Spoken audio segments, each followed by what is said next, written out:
ஓம் முருகா! வெற்றிவேல் முருகா! என் அன்பு பிள்ளையே, உன்னை அழவைத்து வேதனைப்படுத்தி உன்னை வேண்டாம் என்று தூக்கி எறிந்துவிட்டு மற்றவர்களுக்காக உன்னை புறக்கணித்துவிட்டு சென்ற உறவு மீண்டும் உன்னை தேடி வரப்போகின்றது. உன்னுடைய மனநிலை அவரை பிரிந்து எப்படி இருக்கின்றது? எதற்காக அவர் என்னை பிரிந்தார்? நான் அப்படி என்ன தவறு செய்துவிட்டேன்?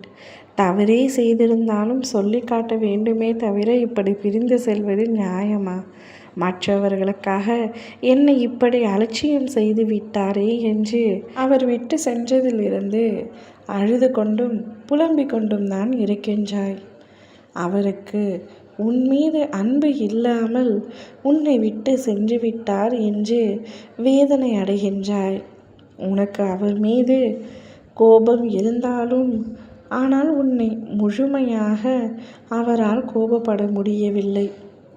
அவர் பிரிந்ததே உன்னை வேண்டாம் என்று தூக்கி எறிந்துதான். ஆனால் எப்பொழுதும் நீ அவருக்கு சாதகமாக உன்னுடைய மனதிடம் சொல்லிக் கொள்கின்றாய். அவர் நல்லவர்தான், ஏதோ சூழ்நிலை காட்டித்தான் என்னை பிரிந்துள்ளார் என்று உனக்கு நீயே சமாதானமும் ஆறுதலும் கூறிக்கொண்டிருக்கின்றாய். இன்னும் எத்தனை நாட்களுக்குத்தான் நீ அவரை நினைத்து அழுது கொண்டிருக்கப் போகின்றாய்? என்னுடைய அழுகைக்கெல்லாம் முற்றுப்புள்ளி வைத்து விட்டேன். இனி நீ ஒரு நாளும் கலங்கக்கூடாது. என் பிள்ளையான நீ மகிழ்ச்சியாக இருக்க வேண்டும். நீ மகிழ்ச்சியாக இருக்க அவர் உன்னோடு இருக்க வேண்டும். அதனால் அவரை மீண்டும் உன்னிடத்தில் வர செய்ய போகின்றேன். செய்த தவறை உணர்ந்து உன்னிடத்தில் வந்து மன்னிப்பு கேட்கப் போகின்றார். அவர் இல்லாத காலத்தில் உன்னை எத்தனையோ நபர்கள் அசிங்கப்படுத்தியுள்ளார்கள், அவமானப்படுத்தியுள்ளார்கள். இன்றோடு உனக்கு பிடித்த சனி அத்தனையும் ஒழிந்துவிட்டது.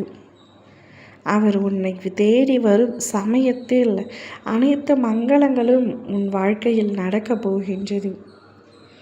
அவர் மனதார உன்னிடத்தில் மன்னிப்பு கேட்கப் போகின்றார். நீயும் அவரும் ஒன்றாக இணைந்து நிம்மதியான ஒரு வாழ்க்கையை வாழப் போகின்றீர்கள். யாருக்காக உன்னை வேண்டாம் என்று தூக்கி எறிந்து சென்றாரோ இப்பொழுது அவருடைய உண்மையான மனதையும் குணத்தையும் புரிந்து கொண்டு உன் துணை உன்னை தேடி வந்திருக்கின்றார். அவரை ஏற்றுக்கொள்ளலாமா வேண்டாமா என்ற குழப்பம் உனக்கு இருக்கின்றது. ஆனால் அனைத்தையும் மறந்துவிட்டு உன்னுடைய நிம்மதிக்காக நீ அவருடன் சந்தோஷமாக இருக்க வேண்டும். அவரை ஏற்றுக்கொள்ள வேண்டும்.